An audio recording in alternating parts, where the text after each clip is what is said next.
بسم اللہ الرحمن الرحیم۔ یاد رکھو کہ اللہ کے ذکر میں ہی دلوں کا سکون ہے۔ اس کو یاد کرو، وہ تمہیں یاد کرے گا، یہ اس کا وعدہ ہے۔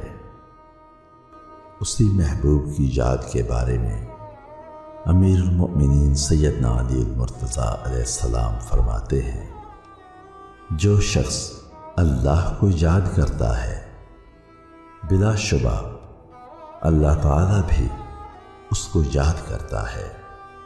یاد الہی سے دل میں نور پیدا ہوتا ہے اور اس کی رحمت نازل ہوتی ہے، سینوں کا زنگ اترتا ہے اور دل کو تسلی حاصل ہوتی ہے۔ اللہ کی یاد میں آنکھوں کا بیدار رہنا سعادت مندوں کے لیے غنیمت اور اس کے پیارے بندوں کے لیے راحت اور خوشی ہے۔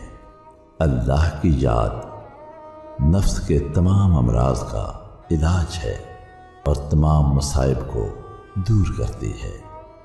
امیر المؤمنین سیدنا علی المرتضیٰ علیہ السلام فرماتے ہیں، جو شخص لوگوں کی یاد میں مصروف رہتا ہے اللہ اس کو اپنی یاد سے محروم کر دیتا ہے، اور جو اللہ کی یاد میں مصروف رہتا ہے تو اللہ کریم اس کے ذکر خیر کو لوگوں میں عام فرما دیتا ہے۔